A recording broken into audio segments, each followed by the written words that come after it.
Welcome to the joy of coding. Hello, and welcome to episode 426 of The Joy of Coding. My name is Mike Conley. It's so good to have you here. We're going to be live hacking on some Firefox stuff. I'm so excited. Let's get down to business. Let's not delay. Let's go. It's cold. It's cold in Toronto. I'm probably, I don't know if where people are signing in from. I know at least some of you are in like the Scandinavian parts of the world where it's quite cold. It's cold in Toronto. I'm in a basement. It's quite cold there. If we take a look at my desktop, current temperature in Toronto, it's not. See, now before it looked a lot worse. It's probably warmed up earlier today. Okay, the real feel is -10. Before it was closer to -5, I think, and it felt like -15 or -14. And I was briefly outside, and it was quite cold. And we've started to accumulate some snow. And I realize that there are people who are watching this who are like, lightweight. But I'm also down in a cold basement. And I do have some warm tea, though. I'll stop my complaining. What am I doing complaining? I love the snow. Let's go. All right. So it's January 21st, 2026, episode 426. A reminder, no plan survives breakfast. I think I know what I want to do today. I have a vague outline of stuff I was hoping to accomplish over the next hour and a half or so. But who knows what'll happen. I might get sidetracked, sidelined, distracted. That might happen. You're just going to follow me along as I do it. That's the first thing. Second thing, the agenda that we're looking at. It's available to you. Depending on where you're watching the stream, the link to it's going to be in a different place. If you're watching this on Air Mozilla, it's in the details section over on that side of the screen. If you're watching this on YouTube, there's a link in the video description. If you're watching this on Twitch, it's down in the channel details. And as I update the agenda, this little spinny will spin, and if you reload, then you should get the most up-to-date version of the agenda. Today's episode is brought to you by HTTP error code 426. This is kind of scary looking. This looks like Keanu Reeves. This is a courtesy of Keanu.codes. Keanu Reeves wearing some pretty serious headgear here. This is from a film from the 90s called Johnny Mnemonic, which I remember seeing in theaters when I was too young to understand what I was seeing. I don't know what occasion caused me to go see that. I don't think I was seeing it with friends. And my parents wouldn't have wanted to see this film. So I don't know why I happened to be seeing this film. Who took me there? But I remember seeing it, and I'm fairly certain it was in theaters, and it was shocking to my little brain. My brain was kind of blown wide open, which is a kind of ironic considering the subject matter. But I digress. The HTTP error code for 426 is upgrade required. So the upgrade required error response status code indicates that the server refused to perform the request using the current protocol, but might be willing to do so after the client upgrades to a different protocol. The server sends an upgrade header with this response to indicate the required protocol. So that's interesting. Like, maybe you're using an older version of HTTP. That's what it is. So if you are communicating with a server that doesn't support 1.1, you might make a request using HTTP 1.1, and then the server is like, hey, guess what? I need you to upgrade to 3.0. The service requires use of the 3.0 protocol. And hopefully your client knows how to do that. Although it'd be strange if you started with the 1.1 protocol, and then your client's like, oh, maybe I should upgrade. I guess it's possible, but this is a way to allow us to evolve the protocol over time. Versioning protocols is a good idea. Versioning APIs is a good idea. And that's what's going on here. All right, thank you very much. I don't think we need to really go into depth like we did last time on the Keanu code. So let's move on. Let's go over the activation window patches real quick. So last week, we were talking a little bit about the 48-hour window mechanism. The terminology has kind of converged, and we're calling this period of time the activation window.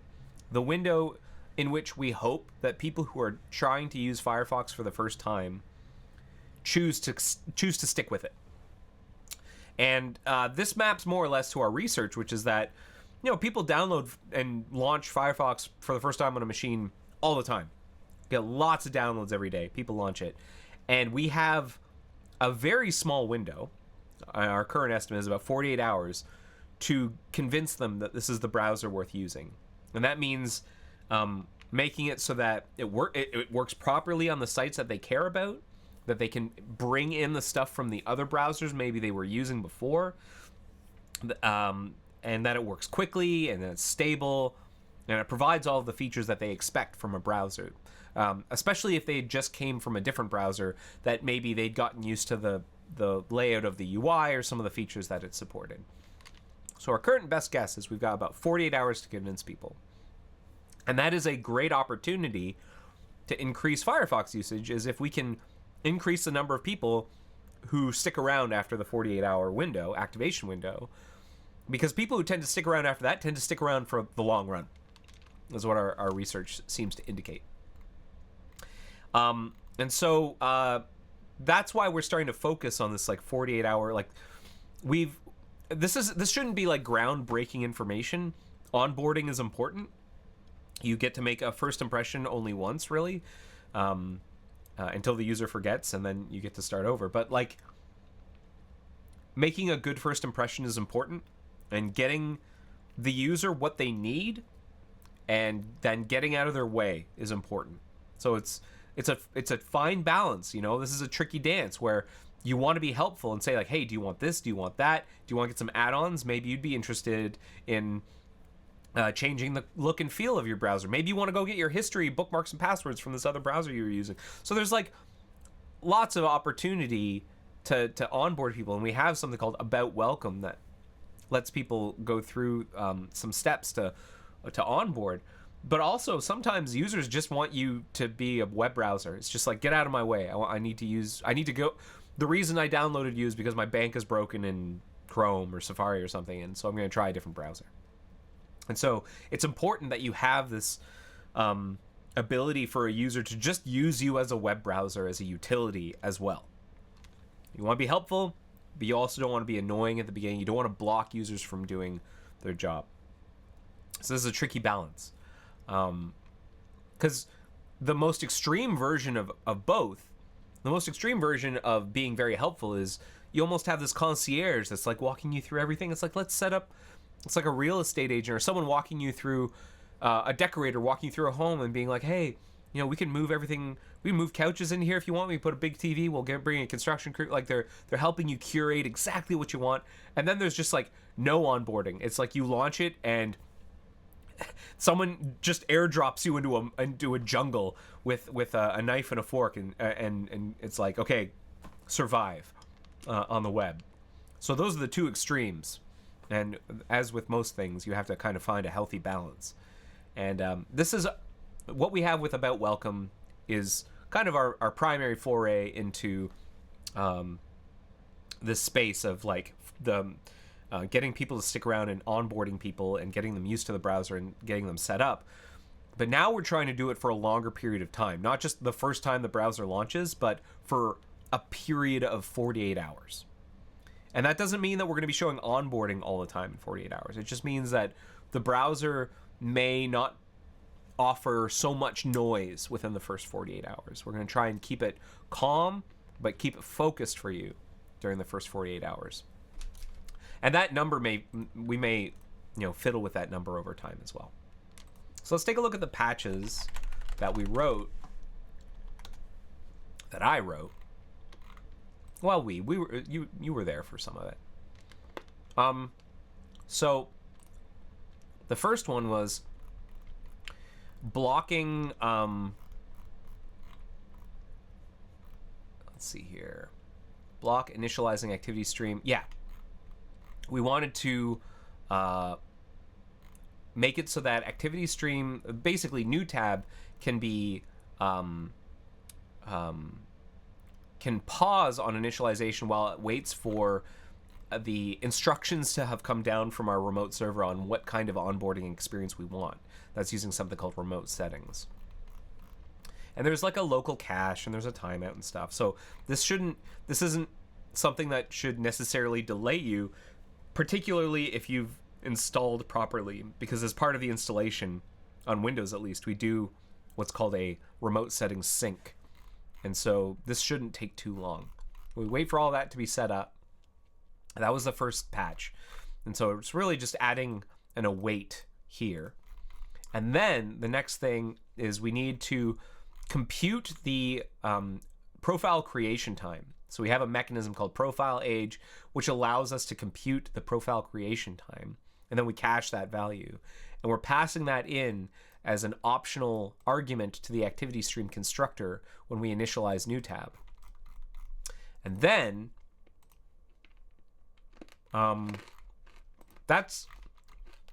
this is like a little bit of I don't know how else to explain this. We needed to change the order within which new tab things initialize, because we're going to be doing stuff early on when the new tab is starting up, and we might need to use the startup cache mechanism. It needs to be around and available before any of this other stuff initializes. I don't want to really go into too much more detail there, but it's not because it's not interesting. It's just it would take me too long. And this next one is add support for the activation window experiments, and this is, I think, where most of the meat of the project is. So we have this thing called the prefs feed, and during initialization, on instantiation, we have this lazy pref getter that this preference will hold whether or not we think we were in the activation window state since the last time we started. And then in here in the initialization method, where is it? One of the last things we do after we initialize the prefs feed is we check to see if we're within the activation window, and we pass in the like our current now notion of now, and that is so that this method is easily tested with automation, and we can pass in different versions of now, like static versions of now, because whenever you're relying on the current clock in tests, stuff can go wrong intermittently. So it's nice to have like static timestamps that you can compare against. And so being able to basically dependency inject the notion of what now is helpful. And then we tell it, yes, we're in the midst of a startup. And then here what we do is we go through and get our current state and make sure that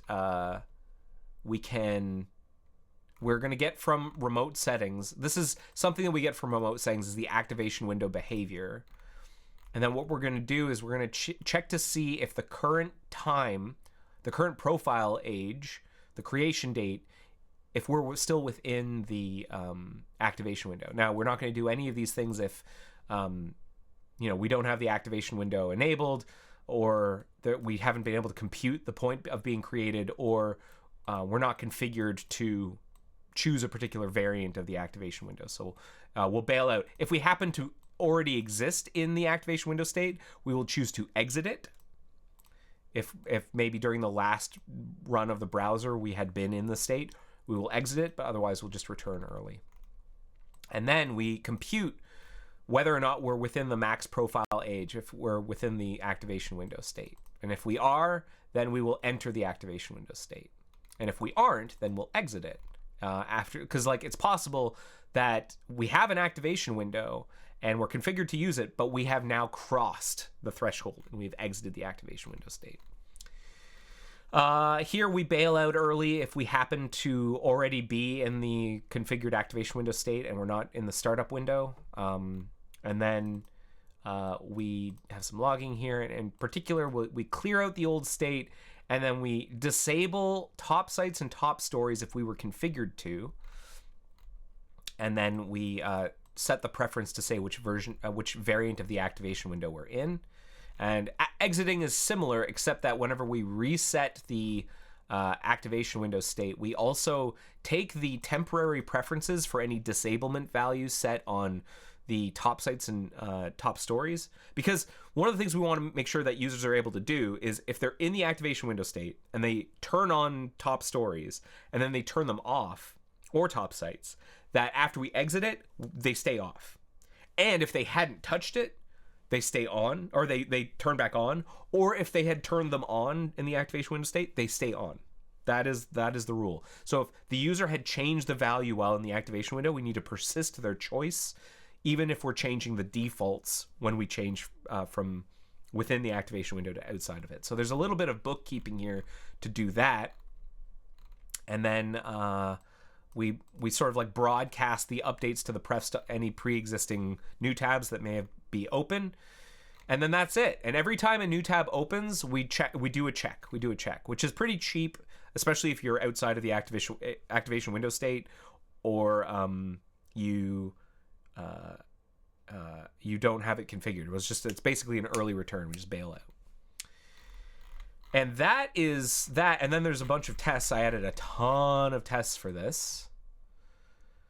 And then the next patch was this one, which makes it so that we set the message preferences based on what was in the sort of the guidance from remote settings. And those preferences will be used for potentially displaying messages upon entering the activation window state or being in the activation window state, and then exiting the activation window state. We may want to show a message that's like, again, the entering one might be like, hey, welcome to Firefox. I'm so glad you're here. Make yourself at home. And then you can choose to like dismiss, or you can choose to customize. We may offer like, hey, you want to customize your new tab? You can add a background. Maybe you want to change the theme of your browser. Like, we could offer different things. And then when they exit, we probably want to say something else like, hey, we added a bunch of stories here, or we, I don't know, we've here are things we think you'd find interesting now that you've exited the activation window. Danny Colin asks, since you know the new tab code base, what's your guess on what's wrong with this? And he, I'm so glad you asked, because we fixed this. This is a bug that my colleague Irene fixed recently. So this is a dupe. I'm going to dupe this off. This bug is like, why don't custom uploaded wallpapers work in container tabs? Well, guess what? If you open a container tab in Nightly right now, let me open up my personal one. My custom background works, and that is due to my colleague Irene. So let me wire up that bug. Tab wallpaper, create protocol handler. So Irene had to do quite a bit of work. New tabs and containers can't use uploaded wallpapers. Okay, so I'm gonna dupe this, and we're done. So that is fixed as of Firefox 148. 148 is currently in beta and should go out to release in late February. It's a little bit of a long cycle. We're coming out of the long cycle. Excuse me. So there you go. That's fixed on beta and Nightly. And it was on my, if I can find some free time. This was a lot harder than I think anyone expected it to be, because what Irene had to do was to write a new protocol handler in C++ to support wallpapers and containers. And that's because the way we were doing containers before, or the way we were doing wallpapers before, was to send down a blob URL. But blob URLs are segmented per via origin attributes. That's just how DOM APIs work, is a lot of stuff is segmented intentionally for containers. Like cookies are separate. Guess what? Blob URLs are separate, even if they were supplied by the parent process. And so we had evaluated, well, can we create different blob URLs based on the available containers? And the problem with that is that you end up using a lot of memory. Like, you basically created a separate retention of snapshots of the background image, the custom image in the background for each container. You have to keep them alive. And that's particularly bad when people use animated backgrounds, because we already know there's a problem with animated backgrounds causing CPU usage and memory usage. So that was making that problem worse. So Irene did the hard thing, but also the right thing, which is to write a protocol handler to do it properly after we consulted with the DOM team on how best to proceed. Now that actually reminds me of something. I did land a patch. We had worked on it during the stream to make it such that animated backgrounds they stop animating when the tab's in the background. And that landed in 149. So that optimization will go out in March, late March. So there you go. There you go. We're making improvements to wallpapers. Now, where was I?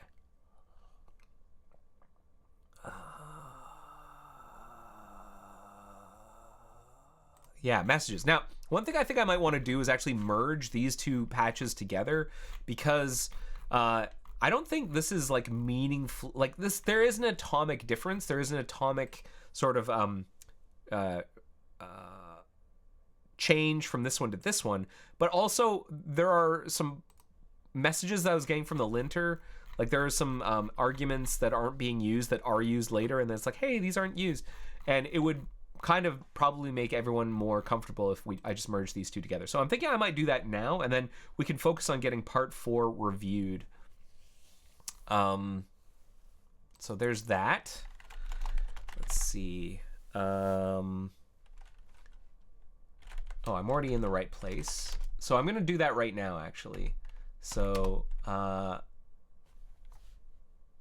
going to rebase. So everything that's kind of like, there's a bunch of work in progress that's kind of like half-baked stuff on top of these part 1 through 5. I'm going to rebase all of it. RLR destination on domain origin. Just going to rebase all that stuff. I can get rid of YKL because that one was already merged in. Abandon YKL. And then I'm going to squash TTX into QNS. So here's how I'm going to do that. JJ edit TTX. JJ squash. And then I'm going to add support for new tab activation experiments. And then I'll just get rid of that. So it gets squashed in. And then I will submit mozfab submit rebase squash part 5 into part 4 to make linting happy. Before I do that though, mock lint outgoing fix. Make sure that we're all good there.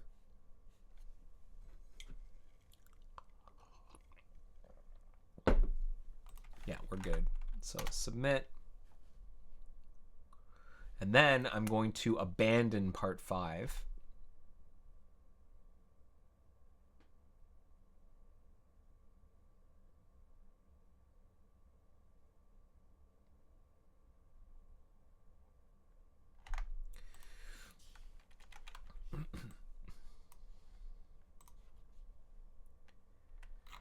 So we just have 4, and I'm just going to get rid of the relationship there. And then this part needs to be reviewed. That's good. And then I think that's all I want to talk about there. There's work to do to get a message to those messages to appear, and that's my next step, is to get that solidified. I think those are still going kind of through review and design, and so that's why I've been saving those for the end. But the mechanism seems to work. Now QA needs to obviously, the activation window mechanism, QA, obviously we want to throw some QA at it to test it, and that's going to be an interesting, that's always interesting because you have to like set up the activation window remote settings stuff for them on the staging server. Like there's a bunch of stuff that kind of mechanical stuff that has to take place. But yeah, I feel fairly confident. I was pretty happy with how testable. No, I don't want to toot my own horn here, but it seems like I made some good calls in the architecture because I was able to write what I think are fairly comprehensive tests for this thing, which is exactly what you want for anything that's going to occur for something as important as the browser startup. You want to have good tests for those. And you want to have nice escape hatches if things go wrong. You want a graceful failover and et cetera, et cetera. So I've caught you up there. The next thing I want to do for the remainder of the stream is to review some patches, because this one's, I'm just waiting for this to be reviewed. I'm going to work on the messaging stuff probably after the stream, if I can see whether or not the designs have converged. So in the meantime, let's review some stuff. This is a patch from my colleague Jonathan. Handle video reparenting to prevent pip closure during layout changes. So the first step in reviewing, I've not seen, okay, I'm about to review a bunch of patches I haven't seen before. Hopefully none of them are security bugs. I'm pretty sure they're not. I'm pretty sure all the bugs that I opened in the background here were, the patches were not security bugs. If they are, we have a problem. Adding a YouTube tab with picture-in-picture enabled to split view will close the pip window. This sounds really familiar. We did have something similar to this before. I mean, as usual, the first step is to try and reproduce, so you can understand the behavior that you don't want. Let's build with artifact. And there's a video here from our QA team who spotted this bug. So what do? They open up pip, then they do a split view, and then pip closes. What's interesting is I was fairly certain that we had a similar bug. Split picture. Split pip. This one. If pip is open from split view, switching to another tab will close the pip window. So I'm actually going to like see also this because it's kind of related, or it's similar. Oh, this should be resolved by, okay, someone already made the comment that this should be resolved. This is still reproducible. Slightly different, I can still reproduce this. I looked into this issue, I'm not really sure if I'm able to work around it. YouTube has logic in place that will disrupt pip if the page size is resized by a certain extent. In the other bug I already fixed, background split view panels were going back to full width whenever inactive. I fixed that by making them remain the same width whether active or inactive. The issue in this bug is you have a regular non-split tab playing a YouTube video with pip running. Then you add that tab to a split view, which will resize the panel to be half width and disrupt pip. And that's because YouTube is changing the content or reacting to the change of the content area by reparenting the video element. When the content area is resized, frameworks will often reparent the video element. This triggers MonStop picture-in-picture, closing the pip window unnecessarily. This patch introduces a rescue mechanism. It yields execution to detect if the video is merely moved rather than destroyed. If the video is reconnected, it reestablishes the visual clone and restores any CSS transforms. Additionally, this adds defensive null checks to prevent type errors when the mouse hovers over a video that is in the middle of being reparented. Ooh, that's interesting. A rescue mechanism. Let's see how this works. So just here's the first thing I like to do whenever I'm reviewing a patch is I'll just kind of like get a sense of the scale of it. This does not seem like a big patch. There's a test, that's nice, and then there's some changes to picture-in-picture child. So this fix doesn't seem like it's that complicated. So that's good. Let us now reproduce the issue. And I think you have to do this on YouTube because YouTube is doing that reparenting sort of logic. Mozilla, no, here I'll do Star Trek, TNG. Let's open some TNG videos, or a TNG video here, and then let's open Wikipedia here. Okay, so we've got a video. I'm going to open this in pip. I'm going to mute this. That'll play, and then I'm going to put this into split view. And yeah, that caused pip to close. Correct. That is a bug.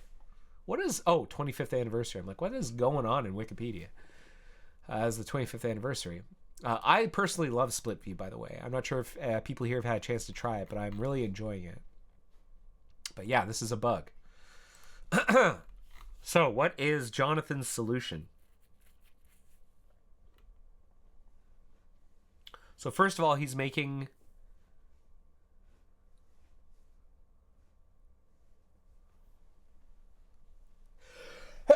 Oh, excuse me. Holy cow. That sneeze came out of nowhere. My apologies if you got, like, high def sneeze audio.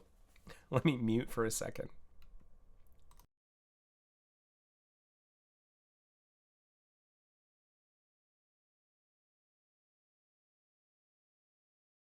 Thank you, Smurf D. So, yeah, he's adding some defense here in the event that controls overlay or toggle are null.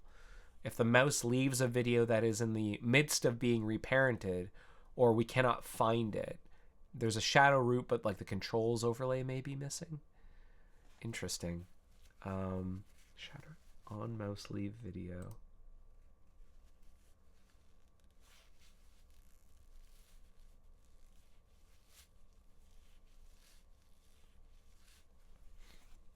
Oh, I see, because it may have been unbound from the DOM. Can we add a comment here that it's possible that the video at this point is no longer connected to the DOM, and therefore the maybe that's it.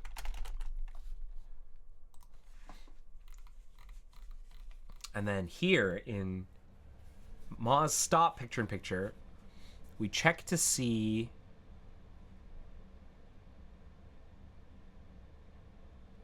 video. If the event's trusted and the target's the video, a reason, if there's a reason, we'll use that. Otherwise, we'll use video L remove.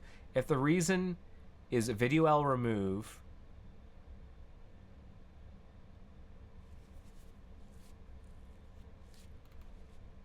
we'll use close picture in picture if disconnected. Otherwise, close picture in picture. Closes the picture in picture window when the source video is removed from the DOM. This function yields execution briefly to detect if the video element was merely being moved, reparented rather than destroyed. If the video is found to be reconnected, the visual stream is recloned. We request an animation frame and then dispatch an off a function off. So we wait to paint. We wait for paint to be queued up. Then we dispatch a function. So that's going to occur after the next paint. So we know that style and layout has occurred. And at that point, we check to see whether or not the video is connected. And if so, we tell it to clone visually and reapply any transforms.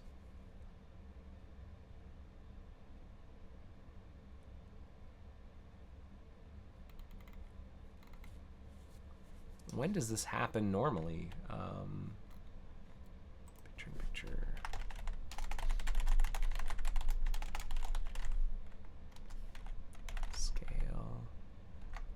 Scale X. In setup player.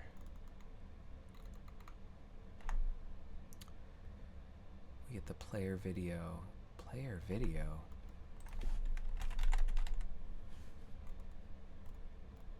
Here, create element video, player video. Oh, right.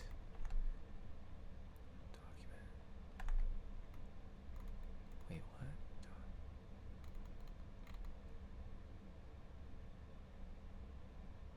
Right, this isn't on the YouTube page itself. This is separate. We get the element. Player video. Video reference, we say clone the element visually.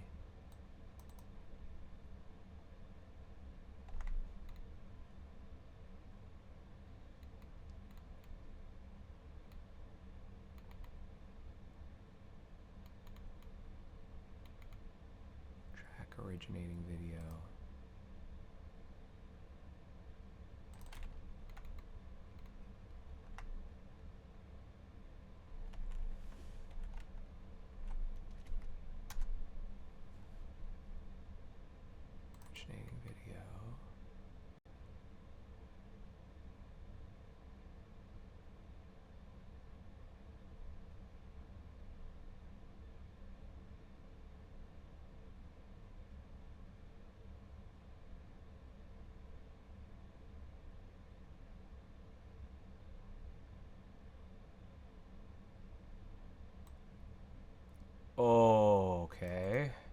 I'm worried that that's a leak.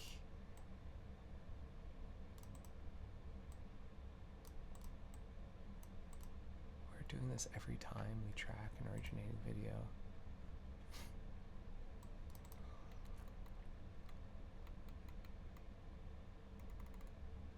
Okay.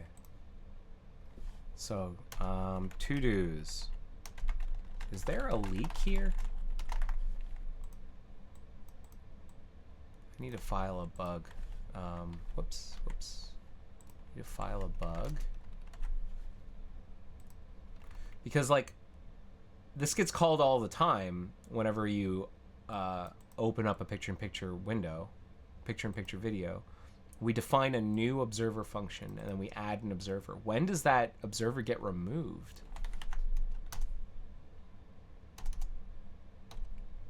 Here to untrack it, but like the observer function is being overwritten every time.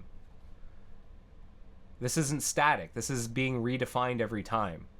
So we're like, the removal will only ever work for the last one. If you've done this multiple times, you've got these old observers hanging around. That's probably not what we want. Okay. So that's a thing to fix. Is there a leak here? So I'm going to put a link to this to file a bug. Should file a bug and patch.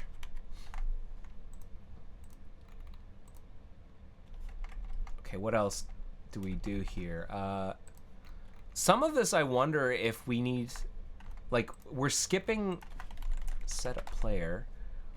Runs in the instance for the player when it's content, not the originating video. Sets up the player so it clones the originating video. If anything goes wrong, just set the message is sent. Setup player. When do we tear down the player? Untrack originating video.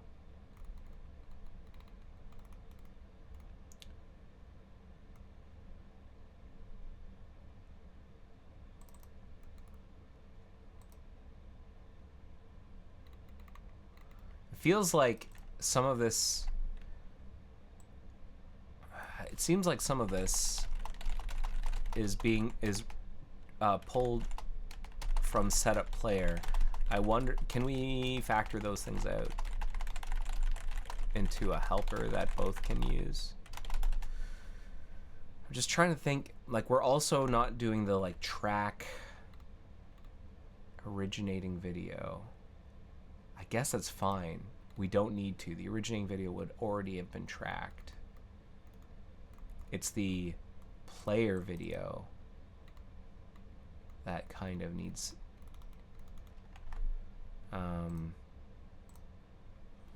maybe style player video or something.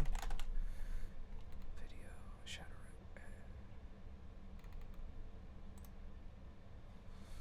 And then if the video is connected, we'll do these things. Otherwise, we'll close the picture-in-picture. And then here's the test. Test that the pip window remains open if the source video is removed and immediately reinserted into the DOM during a framework re-render. Async function do test. With controls, open foreground browser, foreground tab. We play the video. We're gonna change it to mirror if we're mirroring. To verify it persists after rescue. Okay. We trigger pip. We get the browser. Player video element appears in pip content. We check that it was transformed properly. Simulate a DOM swap, remove and insert. So we will remove and then move. Insert before. Wait for a tick. It should still be open. Assert video is being cloned. Remove tab.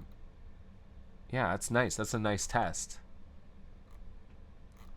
That's a nice test. Let's pull this down and try it. Good job.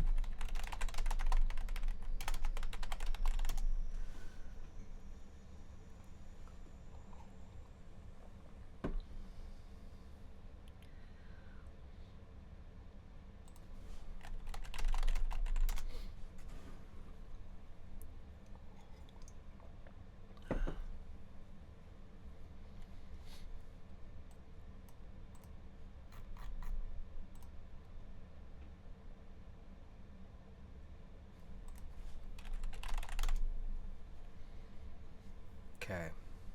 Let's see here. Let's just see if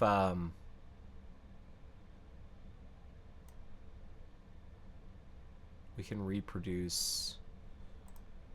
Here's some Star Trek. All right, and then we're gonna put this inside a split view.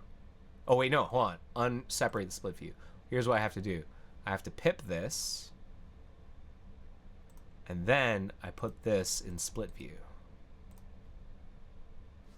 Rescued. Nice. And then this works. And then if I exit, if I pause, I can reopen. That works really nicely. Good job, Jonathan.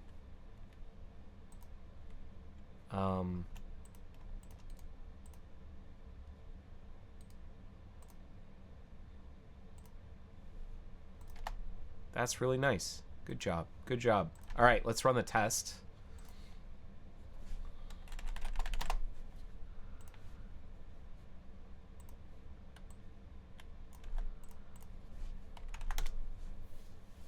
We definitely need more Star Trek today. Heck yeah. All right. Controversial take. The new Star Treks are fine. They're fine. The new, like, Discovery, Strange New Worlds, Picard, they're fine. I think TNG is my favorite. Of all of the various series, TNG is my favorite. I also realize that, you know, I'm looking at it through the lens of my childhood and nostalgia. But if you, like, there's some really great science fiction. Here's another one. The Orville. If you've not seen The Orville, and it wouldn't surprise me if you haven't, but if you enjoy Star Trek The Next Generation and we're like, oh man, I don't really like which direction the Discovery took or Strange New Worlds took, or like I don't like it. I don't like the new Picard. You may really enjoy. Oh, what is this? Can't access property record. Open method reason is undefined. 243. I think we may have missed something here, Jonathan.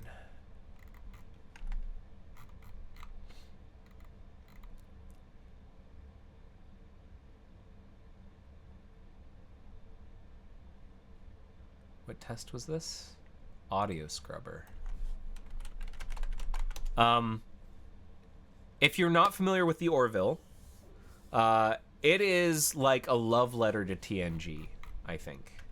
Yeah, what's going on there? I think what I'm going to do is I'm going to log... Oh, here, it's still happening. Picture child line 243. Picture child line 243. Reason. What is the reason? Toggle picture. Dump. Reason. And then let's go faster. Let's try that again. And you know, you gotta, if you were reluctant to see the Orville because like oh it's Seth MacFarlane, I don't really want to watch like Family Guy in space. I get it, and I was in the same boat. Like I used to think Family Guy was funny, but I don't know, these days it's not so much. But here, undefined reason, undefined. Now, was that the case always? Was this always a problem? Smurfy was hoping for Family Guy in space. You know what? In some ways, it has some of that humor, especially in the first season. I think they were still trying to get their footing in the Orville, and so there's a little bit of like a Family Guy in space. I mean, it's not animated, it's live action, so there's a limit to what they can get away with, but in terms of just like, oh, this was always a bug. Reasons undefined. Yeah, I should have. So that's another bug to file. Sometimes reason is undefined.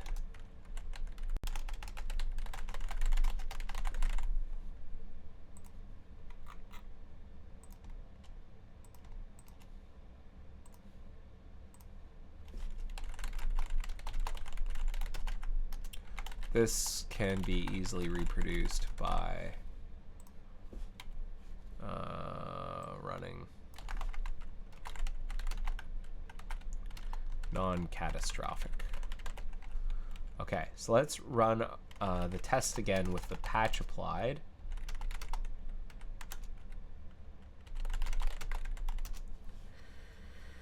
But actually, the Orville has some pretty decent science fiction. Like, it's just I think a beautiful love letter, and it's got a mixed bag. For what am I saying? I think they balance the humor actually really well, especially towards like once they've gotten through the first season and into the later seasons. They do a really good job of balancing the humor and like a decent science fiction space show that is like solving mysteries and doing adventures in space, which is what TNG was for me. It was solving space mysteries, interesting science fiction concepts. Like DS9 was interesting because that's more like, okay, let's take some of the shine off of Starfleet. Let's show you what it means whenever like you're under the threat from like what is the war posturing of Starfleet? We got little flavors of that with like the Borg in TNG. But when you've got like a sustained war and alliances, like to me that was kind of the hallmark of DS9, is that it was grittier, grimier, more in the gray. TNG was fairly black and white in terms of like Starfleet's the good people. Not always. There were a couple episodes where Picard's like, we're doing the wrong thing here. But like in DS9, sometimes Sisko's like not doing the right thing, or like he's getting his hands dirty in the same way that you kind of in a separate science fiction series, Andor, the Star Wars thing. The rebels get their hands dirty, which is kind of different. Well, I guess in A New Hope, they blow up a space station, which probably had a lot of people on it. So they have blood on their hands, but they really don't like make it clear. Like they don't. Everyone's like, "Yay! We blew up the Death Star." Where you don't know if they're who was on that thing. Like you assume it was just stormtroopers and a bunch of evil officers, but there could have been a bunch of like interns there, or maybe some families were visiting. I don't know if families were visiting. Maybe there's like a dog. Maybe someone brought their space dog to work. Poor dog got blown up in the Death Star. I'm not trying to like empathize with the Empire here. I'm just like, what I liked about Andor was they made it very clear that there are like the rebels were getting their hands dirty, and that it wasn't just like, yay, we beat the bad guys. Like they're all orcs, so don't worry about it. It's like no, they're full blown murdering people, because they're getting full blown murdered by the Empire. So, anyways, that's what's up. That's my take. That's my hot take.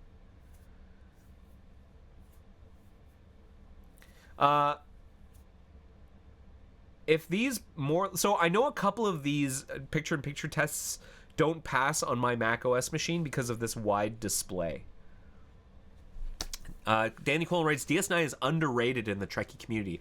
I really like it. It's like very of the original sort of like couple of series. Like I put Star Trek, I have bookends around like the original series, and then there was like Enterprise, and then there are like the TV series and the films in between, and then there was like kind of this restart with Discovery, or the films, really the J.J. Abrams films, and then the Discovery and Strange New Worlds and Picard and you know, getting those things off the ground. Now you got the Academy. So there's like these two segments. And in the first segment, I put TNG at number 1.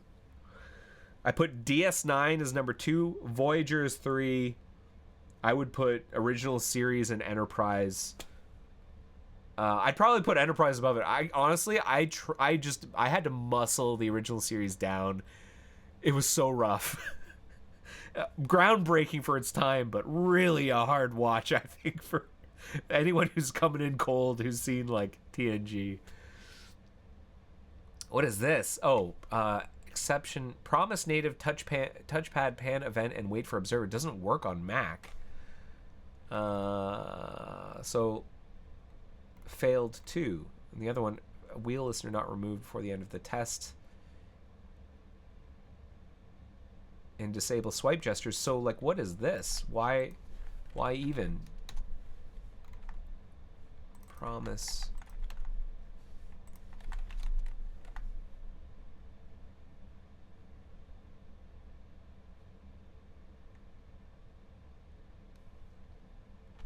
Why are we even calling that? Somehow we're calling into on line 28, pan left to right begin. We somehow call into APZ test native event utils. What's happening there? Oh, not new tab, picture. We subscript load it. Hero added this in 2023. And when did this lack of support?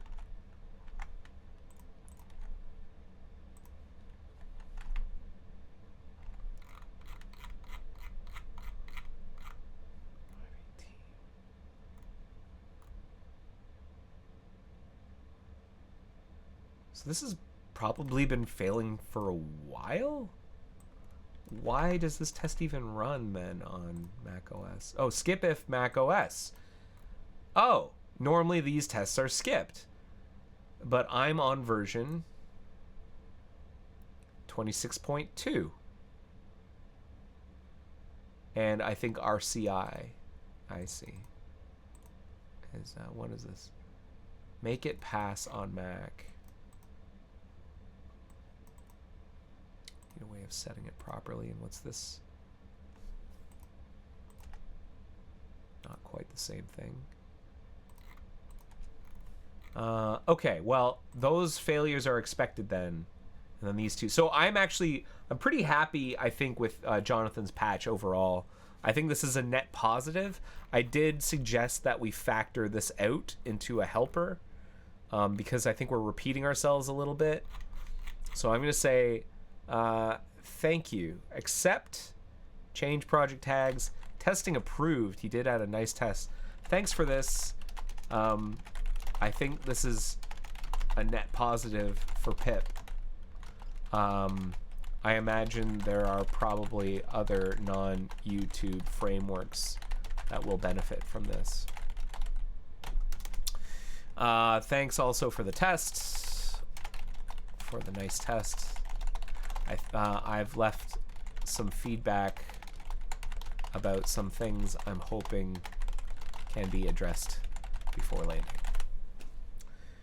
Done. Love Futurama's episodes about Star Trek. Did Futurama have episodes about Star Trek? Well, certainly I think they make reference to it. Zap Brannigan is clearly a sort of like using old school Kirk as a template. I love Futurama too. Futurama, to me, there's a relationship between Futurama and the Orville in that both do a really good job of balancing comedy with really good science fiction ideas. So there you go. So that's done. Let's move on to the next one. Add a medium icon option for Moz box item. And I'm a reviewer on this for reasons. Probably because I'm on the search, not search team. I'm on the preferences rotation. And so really all we're doing here is we're making it so that we can add support for medium icons. So really my job is to be the settings reviewer, and there's really only two changes here. He's changing from the large icon mode to the medium icon mode. Now I am curious to know what that means, so I'm going to check out this patch. Yeah, they had a double episode, I think, about how the Star Trek show episodes got lost in space and some space entity learned it. Oh, that's very cool. That's like V'ger style. That's cool. I have a soft spot for Voyager, by the way, because Voyager was, I think, the only series that was like, by the time I started getting interested in Star Trek, This TNG had already finished. I think they were into doing their films. I think Enterprise came out, and I was just getting interested in Star Trek. DS9 was wrapping up, I think. When did DS9 wrap up? And like at that point, it was really hard to just jump on board with DS9 because they were so deep into their like multi-season arc of the Dominion War. But Voyager started. When did Voyager start? Star Trek Voyager.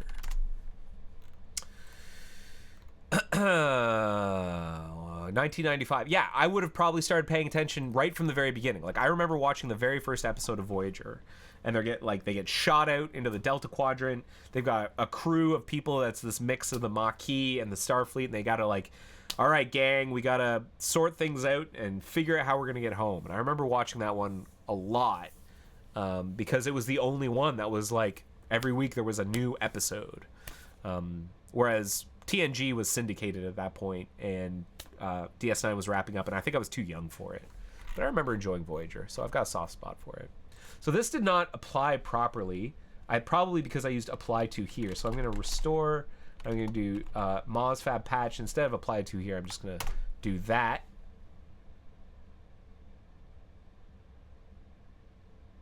Now, what exactly is Mark fixing here?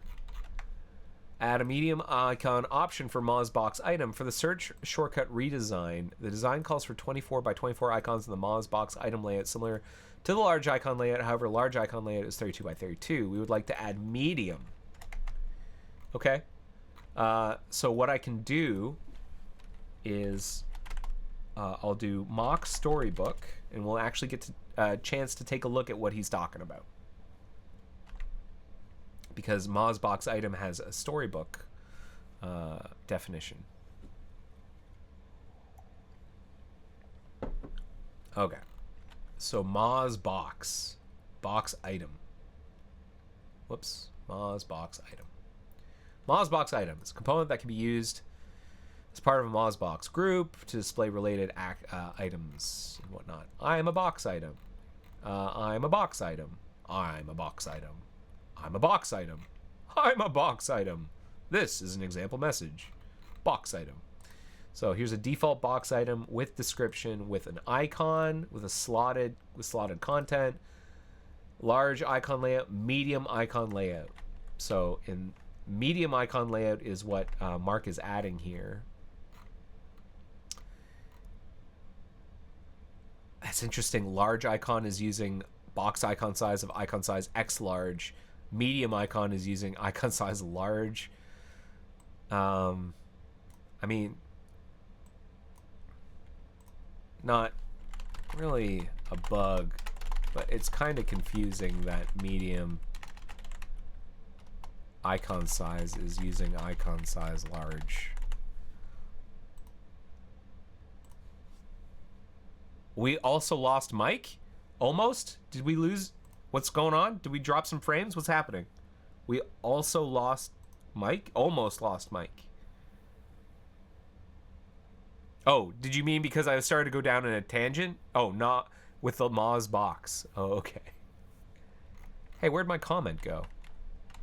Didn't I just put a comment in here? Oh, I did. It's down here. What the heck? All right.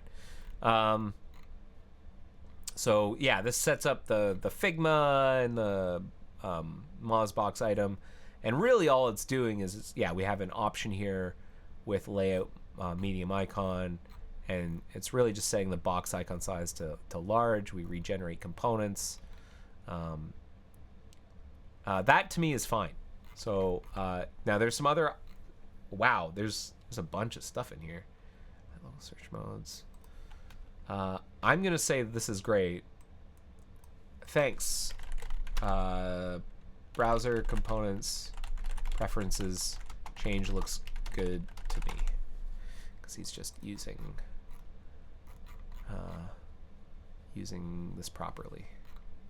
And that's all part of the settings redesign that's currently underway. If you're not familiar, the settings redesign, I'll show you what it looks like right now. It's currently off by default, but will slowly but surely be turned on.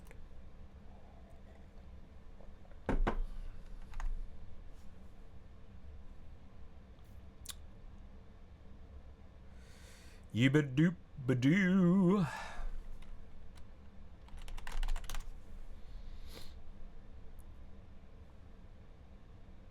Now, some of this is going to be very work in progress, just FYI. Settings redesign. We're going to turn that on.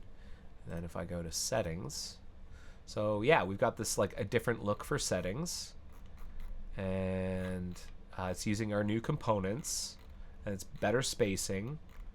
And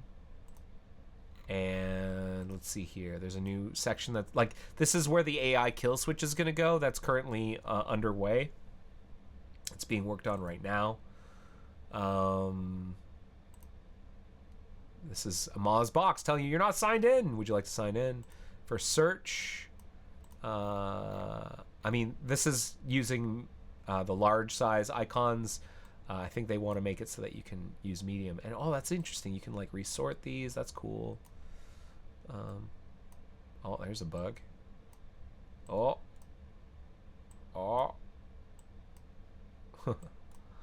Well, still much more to do, but that's exciting. And then you can change. Can you? I don't think they've fully wired this stuff up yet. But yeah, the settings redesign is looking pretty good, and this is as compared to this, which is somewhat similar but is not nicely organized. And like this is the old school table for search and whatnot, and I think this will be a marketed improvement to our settings. Okay, so let's move on to the next patch, which is this one. Add local search modes to the new preferences search engines table. So this is actually very similar. This is related. In fact, this is the prior patch in the stack, which I have removed. Where I guess, oh, they're down here. Add local search modes. So what is he doing? So he's telling our TypeScript JS doc stuff that we're bringing in the definition of search engine here. Okay, we've got some JavaScript to review. Here's a block comment about this method, and then some more TypeScripty things, and then another giant method, and then okay, so let's now read through the JavaScript of what he's doing. So what I believe get L10N names, whoops, is something that is expected. Oh no, that is being called by make search modes list, which is being called by get control config. Okay, so this is like our entry point into these new into the new stuff that Mark's adding. And the first thing we do is, because we're returning the list of search engines, we're going to get the search engine list, and then we're going to get the search mode list, and they're going to be part of the same list. Now, whenever I had that patch checked out, let's actually put that back. Thank you, folks, for the kill switch. Well, wait until it's done. I hope you like it. You know, it sounds a lot simpler than it is. You think like, oh, just flip prefs. It's not that simple. Not that simple. Everyone thinks it's so simple. It's not simple. Because we want people to be able to like, well, people have different opinions. You want people to be able to turn everything off. Obviously, it's like, that's what the definition of the AI kill switch, turn off.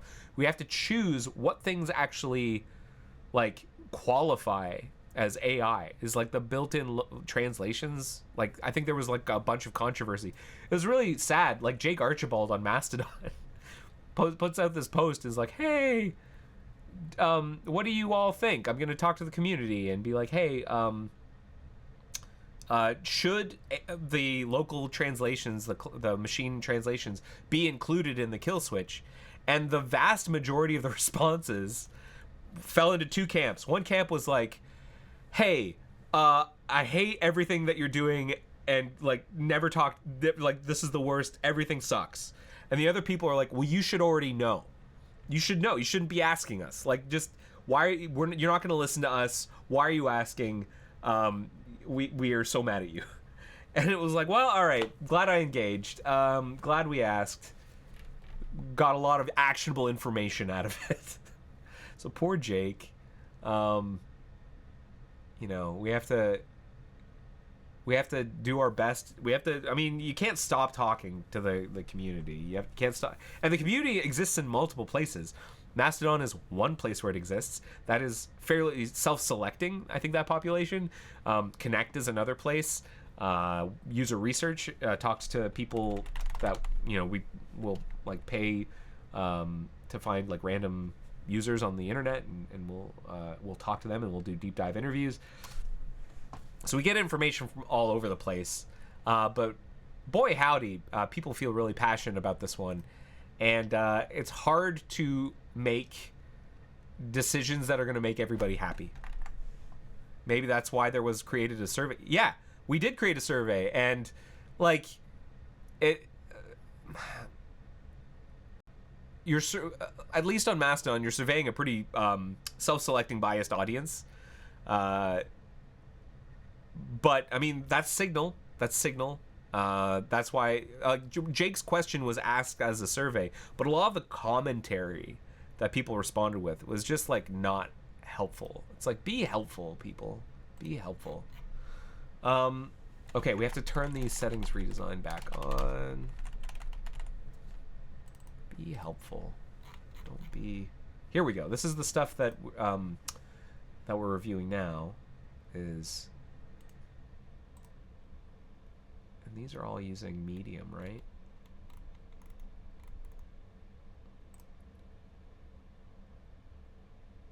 Medium. What does it look like with large? Oh, I see. Okay. Medium. Makes sense. And then these things are all kind of like static and added after the fact. Search modes list. Make engine list. And then what's interesting is that these are sortable. These are not, which is kind of interesting. But I can move these amongst these. It's kind of weird. And dragging down works. Dragging up does not. Only kind of works. Oh boy. All right. Let's look at this. Get controls config. Make engine list. So this is what we were using before. Make engine list. And if you look, a Fabricator is helping us out by telling us that this actually is mostly word for word copied from a different location. It came from where? From lines 1170, so much further down. So there's already, I guess, a load L10N names down here. And we're mostly copying that, presumably because load L10N names is used by the old version of this. And we're basically forking. Okay, so let's start at the top. We make the engine list. Make engine list is here, and that's not changing much. Curates the configuration for the list of search engines for display in the group box. Whoops. And we're just adding some types here for configs, and then this is a config type. And what's interesting is that we're saying that it's a Moz box item with an icon. We add deletion items or options, and that's fine to me. Like, this isn't, there's a lot of stuff still to wire up here, but making the engine list doesn't change anything. It's the search mode list that's new. And one of the first things we do when we start making the search mode list, curates configuration for list of search modes for display in the group box, is we get the L10N names, and that's up here. And so what we do is I guess we're going to cache them. If we have them cached already, we'll just return the cache. Otherwise, we'll create a map.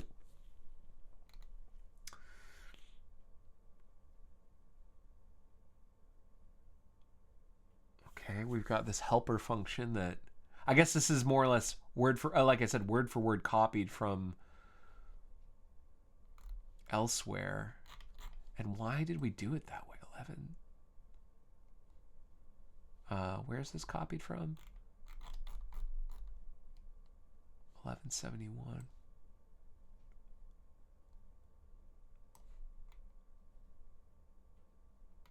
That doesn't look like... Oh, it would have been 1171 in here.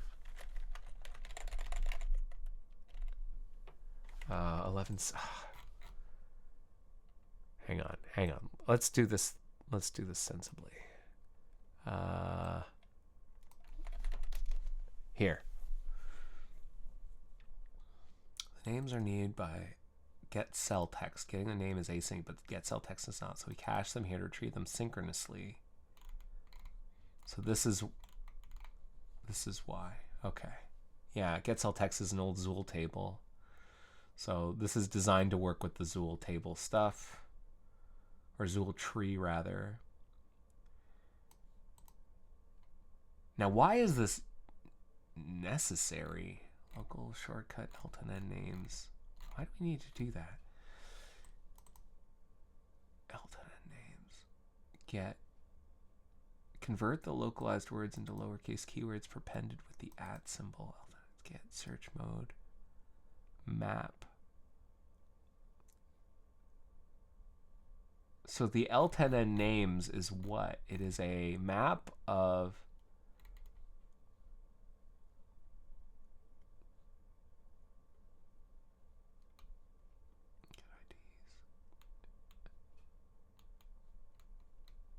for each search mode. We will set the source to the set of names, which may be the localized and the English name. Okay. And the source. Mode source. Get IDs. Localized IDs. So complicated. Okay. And then down here, for each mode,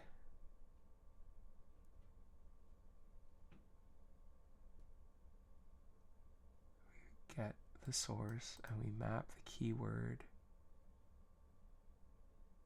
So we're going to map each of these items, either the English name or the localized name, the English name. We're going to take those, we're going to lowercase them with an @ symbol, and then join with comma, and then add the restrict mode token as a keyword option as well. We return the configs.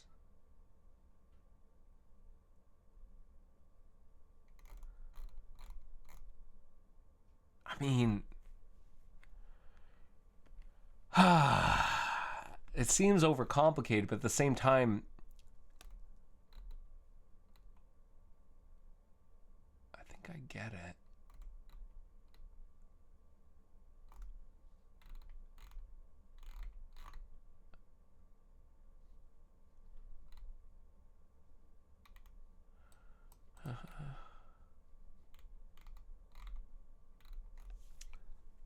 This maps local shortcut sources to their L10 names. The first item in the string array is the display name for the local source. All items in the string should be used for displaying an alias. And so we get like @tabs and then the restrict mode. One of them is going to be the English one. One of them is going to be the... Yeah. Okay. I don't mind this. You know what? I don't mind it. The cache, you know, I get it. You only need to do this once, this mapping.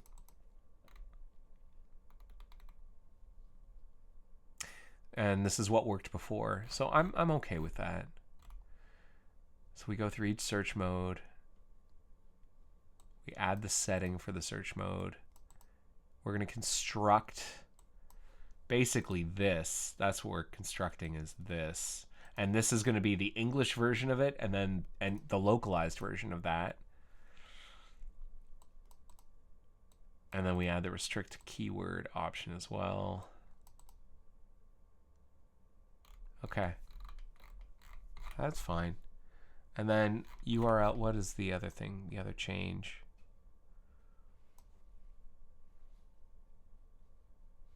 Bookmark hollow for, what is this? Local search modes. What is this? It's a star, and bookmark hollow is presumably the empty star. Here, let me actually bookmark hollow. Bookmark, yeah, okay. And so we're switching that if the result source. So over here, I guess per spec, bookmarks is going to be bookmark hollow, because otherwise it looks like this.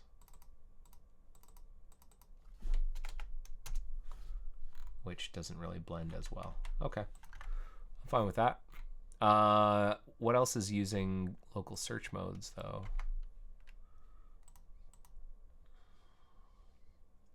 Preferences, restrict.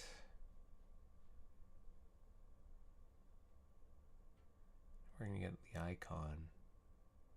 Oh, that's interesting. So if I go like bookmarks, so that's gonna be the hollow now versus so every time we use the search mode, I presume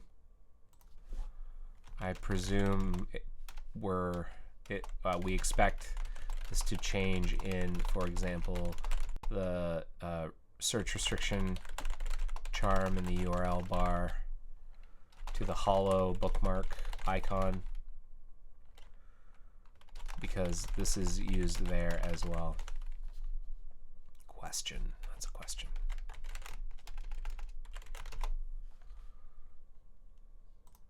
Oh, you linked to the foundation survey. This is unreal. Like the foundation is doing their own thing, trying to figure out how the foundation should move forward. The foundation the corporation collaborate, but this is not related to like the direction necessarily of Firefox.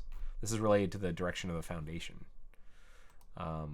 which may influence Firefox, but their whole purview is even bigger than Firefox. Firefox is a means to an end to change the web for the foundation. For MoCo, for Mozilla Corporation, Firefox is the product, is the thing we work on. Let's see. So I'm happy with this. I did have that one question. I'm otherwise okay with this. So I'm going to approve. Just one question. See below. And I will submit that. And then, do you think... Yeah, I think we can get these last few reviews in. Oh, I don't know if we can get them all. There's 4 of them. This is a... Make browser window open more permissive about the initial content of the bookmarks toolbar and make it pass when running standalone. Some of the Flickr tests in the performance folder are almost perma-fail when running standalone.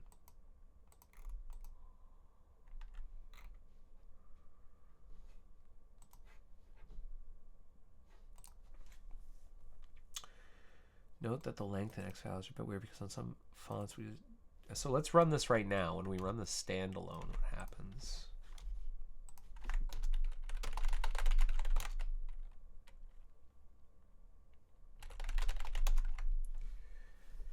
Close to the left of the screen, left portion of the toolbar.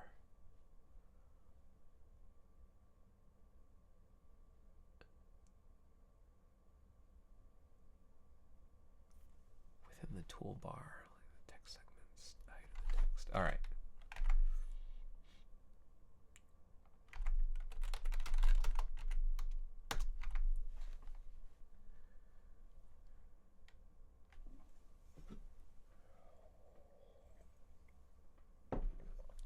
This is what we call a Flickr test, which does a user interaction and makes sure that we don't paint more than we need to. And you're right, that does fail. So let us pull this down. Moz fab patch. Apply to here. Skip dependencies. Whoop. Dependencies. Can I even do that? Maybe some of this other stuff is more important to review first. Let's run this.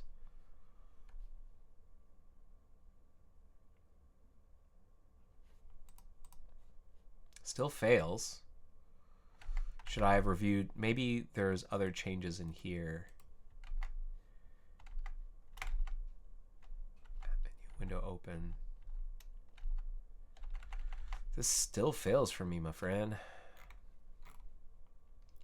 Okay, let's review this one first, actually. So upload animated PNG artifacts for Flickr test failures. Before dumping a frame, we'll call dump frame. Global array to collect frames for animated PNG creation. Dump frame.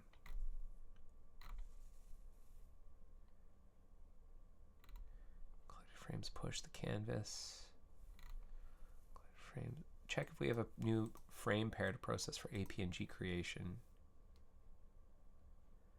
Length is greater than the last process frame index. Wow, what? We're going to get the index of just the length.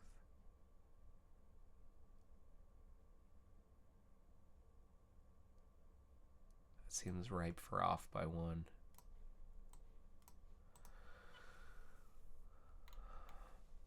PNG bytes. Create an animated PNG using the frames at -2 to -1. The last two frames. If there are any bytes, we'll increase the number of artifacts. We'll get the name of the test. Flickr detected artifact counter. We'll write the PNG. Else we'll blast out the data URI. Helper function add text overlay to the canvas. Helper to create canvas frame with overlay text. Create an PNG from the collected frames. So wait, what is this used? Last process frame index. It's just so that anytime we dump frame,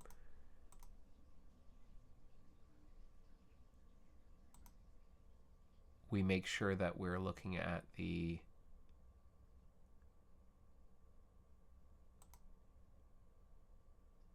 let's say we collected 3 frames. We'll push another frame. Push a frame, push a 3 frame. So the length will be 3. Collected frames length will be greater than the last process frame index would have been 2. So the frame length will be 3, yes. So, and then last process frame index will be the length 3. And then we're going to take the last 2 frames and we're going to make an animation to flicker back and forth.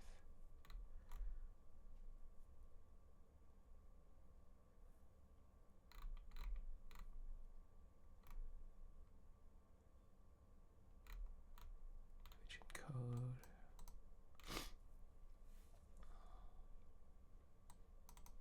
We're using the image encoder to create an animated frame. Stride, add image frame. And then we add a delay between the frames. And we binary it out.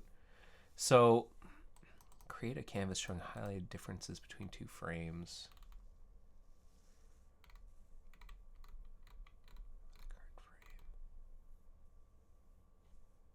That's interesting. Report unexpected flicker. How do we avoid... All right, let's... I had... abandon KWQ. Let's pull down this entire stack.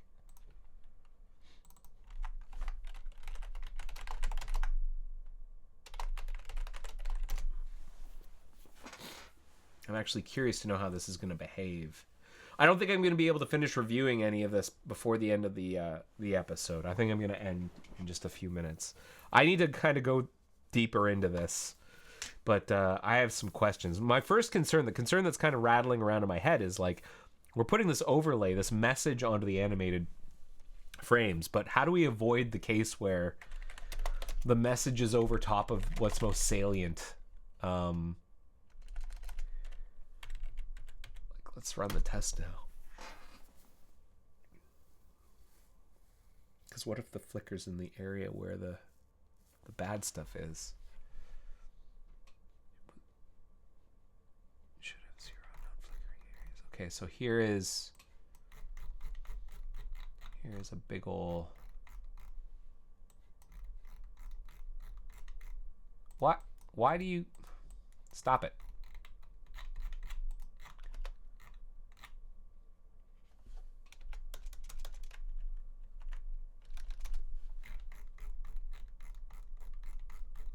So big old blob of text. Not great, but okay. We're going to take this. I'm going to throw it in the URL bar. Frame 1, frame 2. That's what's... Oh, that's nice. It's highlighting what's unexpected. So I can actually take this image and I can place it in here. This is neat, but also still failing for me. And then I'll include the animated PNG. Except that it's only putting in the... How do I include the animated PNG? Copy image.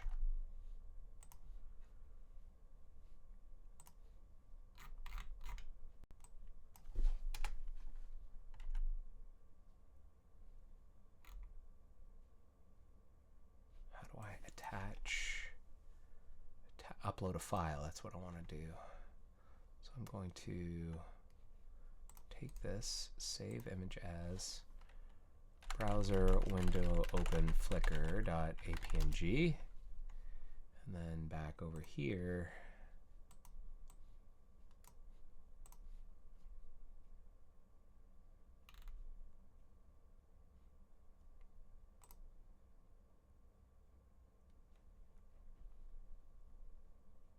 Looks like, yeah, right. Still failing for me because of the text that suddenly appears in the bookmark toolbar after initialization.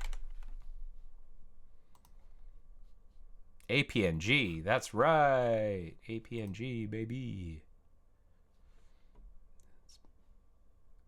I think Mozilla invented APNG.